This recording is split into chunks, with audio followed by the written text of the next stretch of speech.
یہ جو بات کہی جاتی ہے کہ ولیوں کی چوکھٹ پر آنے سے ملتا کیا ہے؟ ہمارا دعویٰ ہے کہ ولی کی چوکھٹ پر جانے سے جنت ملتی ہے، ولی کی چوکھٹ پر جانے سے جنت ملتی ہے۔ اب آپ مجھے بتائیں جنت سے بڑی کوئی نعمت ہو تو بتا دو۔ جب ولی کے آستانے پر جانے سے جنت مل سکتی ہے تو کون سی نعمت نہیں مل سکتی؟ آپ کہیں گے کہ کیا یہ کوئی قصہ ہے جنت ملنے کا یا کوئی صحیح حدیث بھی ہے؟ آئیے آپ کے سامنے صحیح حدیث پڑھی جاتی ہے۔ یہ حدیث سیاہ ستہ میں موجود ہے، جس کو اپنے الفاظ کے جامع میں بطور مفہوم فقیر قادری پڑھنے کا شرف حاصل کر رہا ہے۔ واقعہ یہ ہے، حدیث پاک کا مفہوم یہ ہے جس کو آپ نے کئی مرتبہ سنا۔ ہر مکتبہ فکر کے لوگ اس کو الگ الگ عنوان سے بیان کرتے ہیں، لیکن ہم صوفیہ صافیہ کے ماننے والے غلاموں سے بھی اس کو کسی عنوان کے تحت آپ سماعت کریں۔ حدیث پاک کا مفہوم یہ ہے، ایک شخص بنی اسرائیل کا، یہ حدیث حضور بیان فرما رہے ہیں، حدیث مرفوع ہے اور صحیح حدیث ہے۔ یہ اللہ کے رسول علیہ السلام فرماتے ہیں بنی اسرائیل میں ایک شخص تھا اور اس نے 99 لوگوں کا قتل کیا تھا۔ کتنوں کا؟ 99 لوگوں کا قتل کیا تھا، اور 99 کا قتل کرنے کے بعد وہ سوچنے لگا کہ میں نے توبہ کرنی چاہیے اور توبہ کر کے مجھے اللہ کی طرف رجوع کرنا چاہیے۔ اللہ تبارک و تعالی جب بھی کسی بندے کو جو ہے وہ اپنا قرب عطا کرنا چاہتا ہے تو اس کو توبہ کی توفیق نصیب فرماتا ہے۔ اس نے سوچا چلو کسی اہل علم سے پوچھ لیں کہ میں نے 99 لوگوں کو قتل کیا ہے، کیا میری توبہ قبول ہو سکتی ہے؟ تو وہ توبہ کے لیے ایک بندے سے پوچھتا ہے، علم والے سے، میں نے 99 لوگوں کا قتل کیا، کیا میری توبہ قبول ہو سکتی ہے؟ تو چونکہ دنیا میں علم والے دو قسم کے لوگ ہیں، ایک وہ جن کے پاس علم ہے لیکن فیضان علم نہیں ہے، تو وہ ایسے خشک باتیں کرتے ہیں، مزاج خوش، زبان خوش، انداز خوش، ذہن خوش، فکر خوش، الفاظ خوش، ان کی باتیں خشک ہی ہوتی ہے۔ علم صرف علم ہے تو وہ خشک باتیں کرتے ہیں جیسے اور لوگوں نے کی۔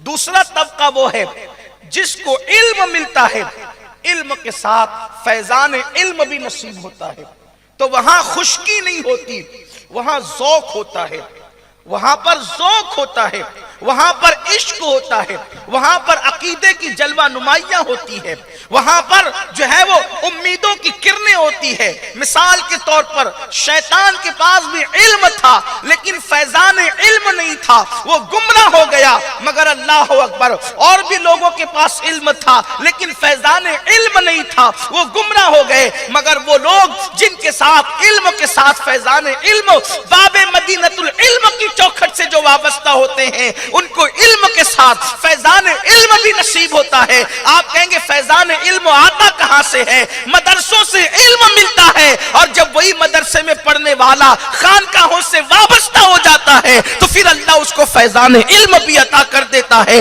اس مضمون کو عارف رومی نے یوں بیان فرمایا، مولوی ہرگز نہ شد مولائے روم تا غلام شمس تبریزی نہ شد۔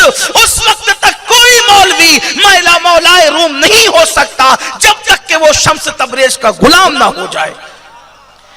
جب تک کسی کو شمس تبریز نہیں ملتا اس وقت تک وہ کبھی مولا نہیں بن سکتا۔ آپ دیکھیں ہر مولوی کسی نہ کسی شمس تبریز کی تلاش میں ضرور ہے، اور جسے شمس ملا ہے پھر وہی ستارہ بن کے چمکا ہے، اور جسے شمس نہیں ملا وہ خود گمراہ ہوا اور وہ گمراہی کے دلدل میں پھنسا اور لوگوں کو لے گیا۔ دیکھا نہیں امام اعظم ابو حنیفہ رضی اللہ تعالیٰ کتنے بڑے عالم تھے، لیکن ان کے سر کے اوپر وہ جس کی غلامی کرتے ہیں، جن کے مرید ہوتے ہیں، ان کا نام ہے حضرت سیدنا زید ابن علی رضی اللہ تعالیٰ۔ یہ حضرت امام زید کے مرید ہے امام اعظم ابو حنیفہ، اور حضرت سیدنا امام جعفر صادق کی جوتیاں سیدھی کرتے ہیں۔ امام جعفر صادق کے چچا کے مرید ہیں حضرت امام اعظم ابو حنیفہ۔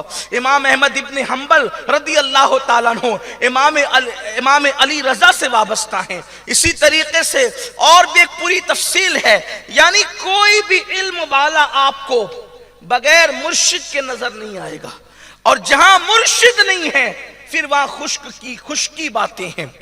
الحمدللہ آپ دیکھیں 14ویں صدی کے مجدد 14 سال کی عمر میں تمام علوم و فنون کے اندر جو ہے دستار لے لی، لیکن ڈھونڈ رہے تھے کوئی شمس کو، کہ جب تک کوئی شمس تبریز نہیں ملے گا 4 چاند نہیں لگیں گے۔ پھر اللہ تعالیٰ نے آل رسول جیسا مرشد عطا فرمایا۔ یہ ایک سلسلہ ہے، سلسلۃ الذہب ہے۔ خود حضور غوث الاعظم دستگیر کو دیکھ لیں کہ اتنے بڑے تھے کہ ماں کے پیٹ سے ولی پیدا ہوئے، لیکن مرشد کی تلاش ان کو بھی رہی۔ سرکار غریب نواز کو دیکھ لیں، پورا خاندان متقیوں کا خاندان ہے، لیکن مرشد کی تلاش ان کو بھی رہی۔ حضرت مخدوم اشرف جہانگیر سمنانی کو دیکھ لیں، لیکن مرشد کی تلاش ان کو بھی رہی۔ تلاش مرشد مخدوم اشرف کو جو ہے وہ سمنان سے پنڈوا کی سرزمین تک لائی۔ اسی طرح سے ایک سلسلہ ہے، حضرت محبوب الہی کو دلی سے پاک پٹن تک لے کر کے گئی۔ اسی طریقے سے بابا قطب الدین بختیار کاکی رضی اللہ تعالیٰ عنہ حضور غریب نواز کے پیچھے پیچھے پھرتے رہے، تو پتا چلا کہ علم کے ساتھ فیضان علم وہاں نصیب ہوتا ہے جہاں اہل دل کی جوتیاں سیدھی کی جاتی ہے۔ تو چونکہ اس کے پاس علم تھا لیکن فیضان علم نہ تھا، اس سے پتا چلا کہ مسئلہ ہر علم والے سے نہ پوچھا جائے ورنہ گڑبڑ کرے گا، مسئلہ اسی سے پوچھا جائے۔ قرآن کہتا ہے فَاسْأَلُوا أَهْلَ الذِّكْرِ إِن كُنتُمْ لَا تَعْلَمُونَ، ذکر والوں سے پوچھو، ذکر والوں سے پوچھو جو تم نہیں جانتے ہو۔ اس کا مطلب سب سے مسئلہ پوچھنے کی ضرورت نہیں ہے، اہل ذکر سے پوچھو۔ اور اپنی زبان میں آسان زبان میں سمجھا دوں، اہل ذکر وہ ہیں جو اہل دل سے وابستہ ہیں۔ جو اہل دل سے وابستہ ہی نہیں، وہ مسئلہ کیسے بتاتے ہیں؟ دیکھو حضور بیان فرما رہے ہیں، جب اس شخص نے پوچھا 99 لوگوں کا قتل کیا، میرا انجام کیا؟ میں توبہ کرنا چاہتا ہوں۔ اس نے کہا 99 کو قتل کر کے تو توبہ کرنا چاہتا ہے، تو نے تو جہنم ہی میں جانا ہے۔ اس نے کہا کہ پھر اگر جہنم ہی میں جانا ہے تو پھر 99 کیوں؟ اگر جہنم ہی میں جانا ہے 99 قتل کر کے، توبہ کے بعد بھی جنت ملنی نہیں ہے، تو 99 کیوں؟ پھر پورا نہ پورا کر دوں، پورا عدد نہ تکمیل نہ کر دی جائے؟ تو کہا کہ 100 کا عدد پورا ہو جائے، اور اس نے اسی کو قتل کر دیا۔ یہ تو نہیں کہہ سکتا کہ اچھا کیا، لیکن بہرحال جیسا مسئلہ بیان کرنے والا تھا ویسے اس کا ریئیکشن بھی ہوا، اس نے قتل کر دیا۔ لیکن آگے بڑھا تھا، پھر کوئی اہل ذکر میں سے مل گیا، کوئی اہل ذکر میں سے مل گیا اور پوچھا کہ میں نے 100 قتل کیے، بتائیں میری توبہ قبول ہے کہ نہیں؟ میں نے 100 قتل کی، میری توبہ قبول ہے کہ نہیں؟ وہ تھا اہل ذکر میں سے۔ اس نے کہا کیوں نہیں؟ تیری توبہ بالکل قبول ہے، شرط ایک ہے کہ یہاں قریب میں اللہ والوں کی بستی ہے، یہاں قریب میں اللہ والوں کی بستی ہے، وہاں جا کے توبہ کر، اللہ ان کی برکت سے تیری توبہ کو قبول فرمائے گا۔ یہ حدیث ہے، اللہ کے رسول علیہ السلام کا فرمان ہے۔ حالانکہ توبہ کے لیے جانا کہاں ہے؟ توبہ تو کہیں بھی قبول، فَسَمَّا وَجْهُ اللَّهِ، ارے جانے کی ضرورت کیا ہے؟ جدھر رخ کرو ادھر خدا کا جلوہ موجود ہے، رخ جدھر کرو۔ لیکن حدیث کے الفاظ بتا رہے ہیں کہ اللہ والوں کی بستی ہے، وہاں جا تیری توبہ قبول ہوگی۔ اس کو توبہ کے ضمن میں لوگوں نے بیان کیا ہے، اور بے شک یہ توبہ کے ضمن میں بھی ہے، لیکن اگر حدیث کے آخری حصے پر باریکی کی نظر نہ ڈالی جائے تو میں سمجھتا ہوں کہ شاید حدیث پر یہ ظلم ہے۔ اگر یہ صرف باب توبہ کی بات ہے، یقیناً حدیث مبارکہ کا یہ اعجاز ہے، یہ معجزہ ہے کہ آپ اس کو جس نظر سے پڑھیں وہ نکات اس میں سے آپ کو نظر آتے ہیں۔ یہ مصطفیٰ جان رحمت کے کلام کا معجزہ ہے۔ ارے جب اقبال اور غالب کے کلام کے اندر حج تو پہلو موجود ہے تو کلام مصطفیٰ کی شان کیا ہوگی؟ کلام مصطفیٰ تو وہ ہے فصحا عرب کے بڑے بڑے، تیرے آگے یوں ہے دبے لچے، کوئی جانے منہ میں زبان نہیں بلکہ جسم میں جان نہیں۔ جب غلاموں کی کلام کی یہ تاثیر ہے تو سید الانبیاء کے کلام کی تاثیر کا عالم کیا ہوگا؟ اقبال سے کسی نے کہا تھا تیرا کلام اتنا پورا سر کیوں ہے؟ ہو نہ یہ پھول تو بلبل کا ترنم بھی نہ ہو، چمن دہر میں کلیوں کا تبسم بھی نہ ہو نہ ساقی تو پھر میں بھی نہ ہو، کم بھی نہ ہو۔ خیمہ افلاک کا استادہ اسی نام سے ہے، بزم ہستی تپش آمادہ اسی نام سے ہے۔ اللہ اکبر کہتے ہیں، اللہ اللہ کہتے ہیں کہ بزم ہستی تپش آمادہ اسی نام سے ہے، قوت عشق سے ہر پست کو بالا کر دے، دہر میں اس میں محمد سے اجالا کر دے، کی محمد سے وفا تو نے تو ہم تیرے ہیں، یہ جہاں چیز ہے کیا لوح و قلم تیرے ہیں۔ اقبال تیری زبان میں اتنی تاثیر کیسے کلام میں؟ وہ کہتے ہیں میں نے حضور علیہ السلام پر کثرت سے درود پڑھا، اس کی برکت ہے کہ میرا کلام پورا سر ہو گیا۔ جن پہ درود پڑھنے سے کلام پورا سر ہو جائے اس صاحب درود کے کلام کی تاثیر کا عالم کیا ہوگا؟ میرے امام کہتے وہ سخن ہے جس میں سخن نہ ہو، وہ بیان ہے جس کا بیان نہیں۔ کیا کلام ہے مصطفیٰ جان رحمت کا؟ تو حضور کی حدیث جس اینگل سے دیکھو گے، زاویے سے دیکھو گے، وہ نکات آپ کو ملتے ہوئے نظر آئیں گے۔ تو کہا کہ یہاں اللہ والوں کی بستی، وہاں جا کے توبہ کا ذکر تو ہے لیکن ساتھ میں اہل اللہ ولیوں کی بستی کا ذکر بھی ہے، اور حدیث کا اینڈ جس پر ہوتا ہے نا نتیجہ، وہ صرف بستی کی بات ہے، پھر وہاں توبہ کا ذکر ختم ہو جاتا ہے۔ آپ دیکھیں وہ نکلا 100 مرتبہ قتل کر کے، 100 لوگوں کا قتل کر کے، جب بندے نے کہا کہ یہاں اللہ والوں کی قریب میں بستی ہے، وہاں جا کے توبہ کرو، اللہ تمہاری توبہ قبول فرمائے گا۔ اب یہ بات تو ہمارے یہاں بھی ہے، وہ تو بنی اسرائیل کا معاملہ ہے۔ ہمارے یہاں قرآن کہتا ہے وَلَوْ أَنَّهُمْ إِذْ ظَلَمُوا أَنفُسَهُمْ جَاءُوكَ فَاسْتَغْفَرُوا اللَّهَ وَاسْتَغْفَرَ لَهُمُ الرَّسُولُ لَوَجَدُوا اللَّهَ تَوَّابًا رَحِيمًا، کہ اگر وہ اپنی جانوں پہ ظلم کریں تو محبوب آپ کی بارگاہ میں آئیں اور آپ کی بارگاہ میں آ کر توبہ کریں۔ اگر آپ سفارش کر دیں تو وہ بہت اللہ رب العزت کو توبہ قبول کرنے والا اور مہربان پائیں گے۔ ہمارے بزرگوں نے فرمایا کہ اللہ نے محبوب کی چوکھٹ پر جا کر توبہ کرنے کا حکم دیا، اللہ نے محبوب کی چوکھٹ پر جا کر توبہ کرنے کا حکم دیا۔ اب آپ مجھے بتائیں کہ محبوب کی چوکھٹ کو توبہ کے لیے لازم قرار دیا گیا، وَلَوْ أَنَّهُمْ إِذْ ظَلَمُوا أَنفُسَهُمْ جَاءُوكَ، اگر وہ اپنی جانوں پہ ظلم کرے تو پیارے وہ تیری چوکھٹ پر آ کر توبہ کرے۔ اب آپ مجھے بتائیں اس کا مطلب یہ ہے کہ ہند والے اگر توبہ کرنا چاہیں تو ان کو مدینہ منورہ جانا ضروری ہے، وہ وہاں جائے بغیر کہ توبہ نہیں کر سکتے؟ تو دراصل بات یہی ہے کہ وہاں ہر شخص جا نہیں سکتا، تو توبہ کی صورت کیا ہے؟ تو کہا ہمارے بزرگوں نے دراصل اولاد کی چوکھٹ یہ باپ ہی کی چوکھٹ ہوا کرتی ہے۔ تو کہا گیا ہند والوں اگر مدینے نہیں جا سکتے تو بیٹے کی چوکھٹ پر اجمیر مقدس آ جانا، یہ مصطفیٰ جان رحمت ہی کی چوکھٹ ہے۔ نعرہ تکبیر، نعرہ رسالت، فیضان غریب نواز، فیضان غریب نواز۔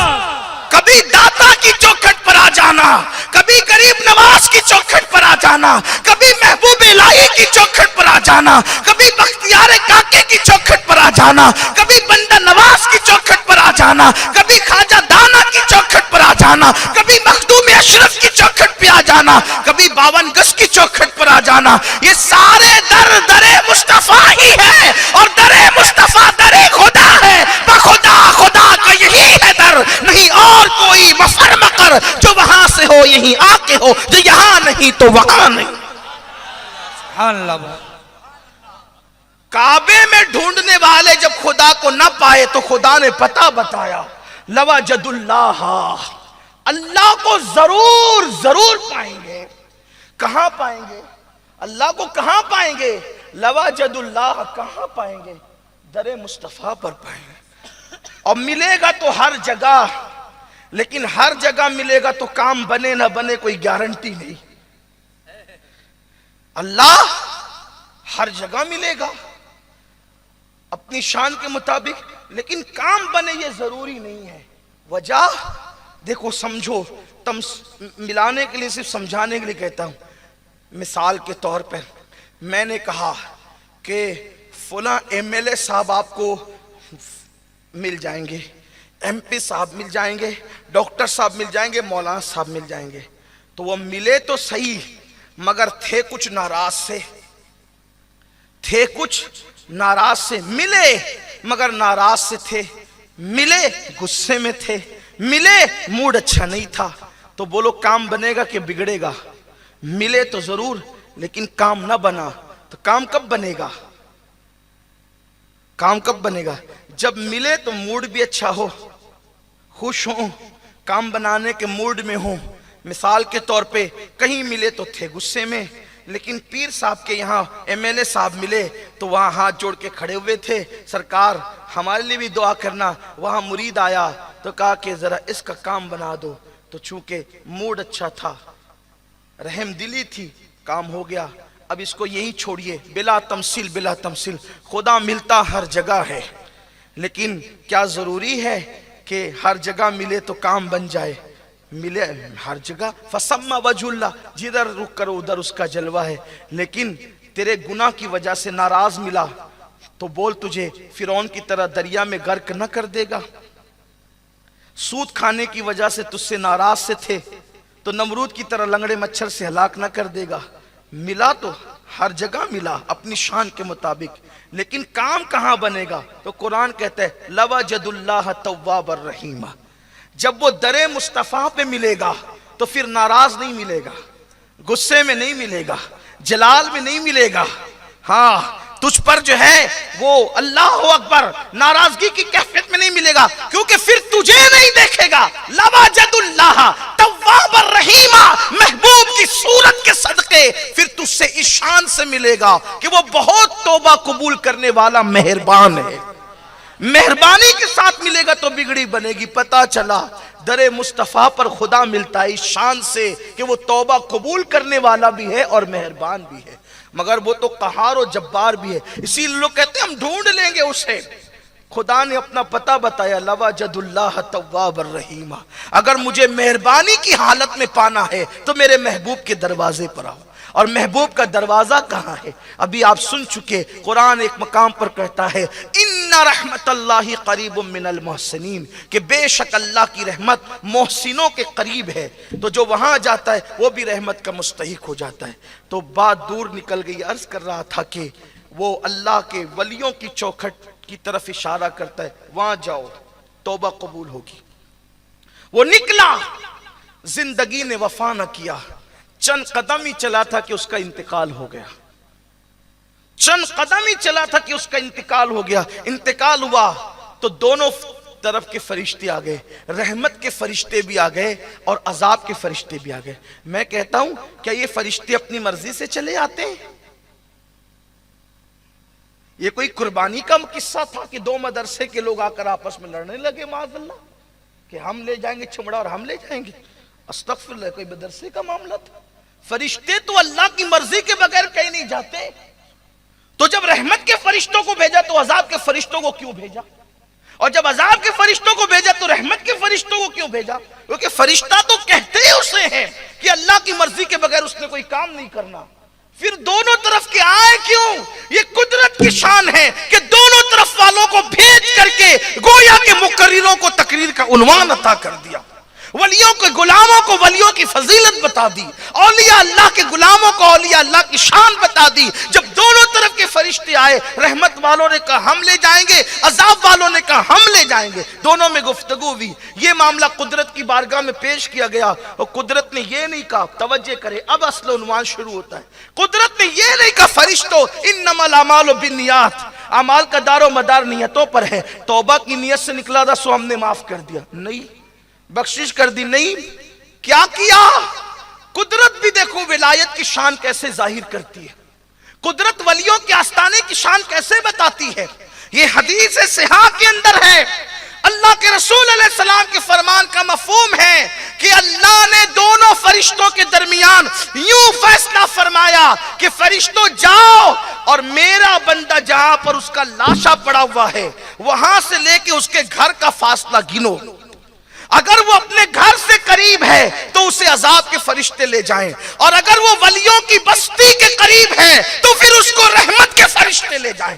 اب یہاں توبہ کی بات کہاں ہے؟ یہاں تو ولی کی چوکھٹ کی بات ہے۔ اللہ اکبر، ولی بھی بشر، وہ بندہ بھی بشر۔ قدرت بتا رہی ہے اپنے گھر کی چوکھٹ سے قریب ہے تو جہنم میں جائے گا، اگرچہ بلیت توبہ نکلا تھا لیکن ولیوں کے آستانے کے قریب ہے تو جنت میں جائے گا، اس لیے کہ ولایت کی چوکھٹ کی شان بیان کی جا رہی۔ اور پھر ہوا کیا؟ کیا شان ہے، سبحان اللہ۔ چونکہ توبہ کی نیت سے نکلا تھا نا، تو اللہ تبارک و تعالیٰ کی مہربانی بھی ساتھ ہے۔ ادھر فرشتے گئے، اللہ نے زمین کو حکم دیا، اے زمین سمٹ جا، اے زمین سمٹ جا اور اس بندے کو میرے ولیوں کے آستانے سے قریب کر دے۔ اب لوگ کہتے ہیں ولیوں کے آستانے پہ جا کے کیا ملتا ہے؟ کیا خدا مسجدوں میں نہیں ملتا؟ مجھ سے نہ پوچھو، پھر خدا ہی سے پوچھو زمین کو سمٹنے کا حکم کیوں دے رہا ہے؟ زمین کو سمٹنے کا حکم کیوں دے رہا ہے؟ اے زمین سمٹ جا، میرے ولیوں کی چوکھٹ سے اس کو قریب کر دے۔ زمین سمٹی، ناپی گئی تو وہ بندہ ولیوں کے آستانے کے قریب تھا، سو اس کو جنت میں لے جایا گیا۔ اب آپ سے پوچھنا چاہتا ہوں، اگر بنی اسرائیل کے اولیاء کی چوکھٹ سے کوئی قریب ہو جائے تو اس کو جنت مل جایا کرتی ہے۔ جو بنی اسرائیل نہیں، امت محمدیہ کے اولیاء کی چوکھٹ میں، وہ بھی صرف امت محمدیہ کے اولیاء نہیں، وہ ولی بھی ہو اور آلے نبی بھی ہو، پھر ان کی چوکھٹ کی شان کا عالم کیا ہوگا؟ ولی کے آستانے پہ جنت ملتی ہے۔ دیکھو یہ حدیث بتا رہی ہے، لیکن عقیدت کے ساتھ جانے والا چاہیے۔